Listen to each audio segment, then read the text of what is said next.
and the indomitable power of the human spirit to change.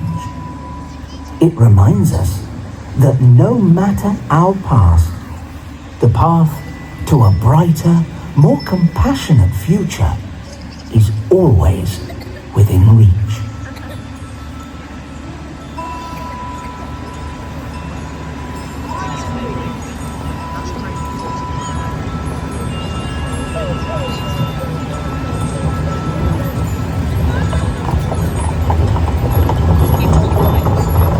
Once upon a time, many moons ago, it was nearly Christmas Day. And just as everyone had hoped for, snow had arrived, covering street after street with a crisp, white blanket of joy.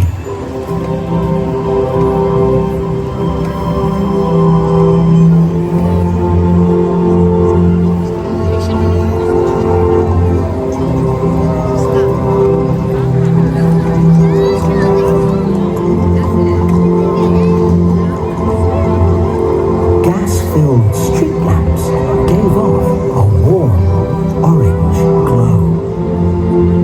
Cheerful-looking houses were decorated with candles, bows, and holly wreaths. The sound of children's giggles could be heard as they made snowmen and threw snowballs at one another. Unfortunately, one such snowball landed at the feet of a very mean-spirited man called Ebenezer Scrooge, who valued money above all other things in life. "Clear off!" he shouted as he made his way to his counting house, waving his fist as he did so. "I hate Christmas," he growled.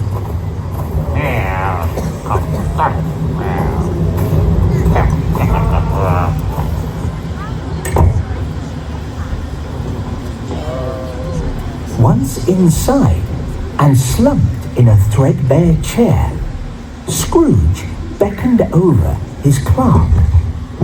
441, 1,442, 1,443. Yes, yes, yes.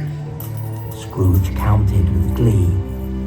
An invitation around to his annual Christmas party. And just outside the window, a choir sang jovial Christmas carols. Together, these things irritated Scrooge terribly. All this Christmas nonsense and goodwill to all men, it's a load of rubbish. Anyone who celebrates Christmas should be shot out of a cannon with their backside on fire, he barked. Do you know what I say? He continued, throwing open the window as he did so. Bah humbug! Bah humbug! Bah humbug! He screamed, nose to nose, with a little girl at his beck and call at all times.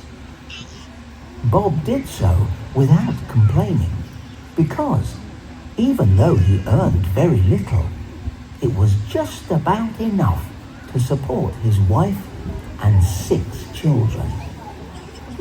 Martha and Peter, his industrious eldest, his humorous daughter Belinda, the 2 youngest, and Tim, or Tiny Tim as he was affectionately called, because he was so small and sickly. But as the clock struck midnight, Bob nervously asked to leave so that he could get home in time for Christmas morning. With an irritated sigh, Scrooge agreed, and together they wrapped up warmly and headed out into the night. Bob to his loving family, and Scrooge no one.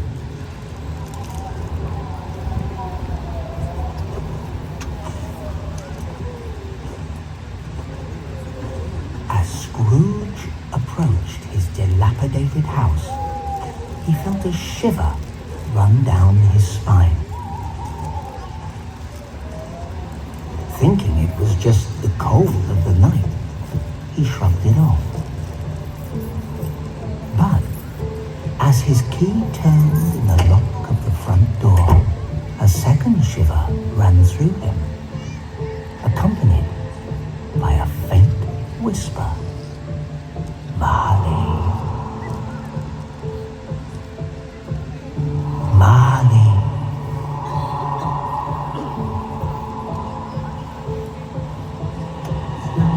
Marley. This familiar name made Scrooge spin around.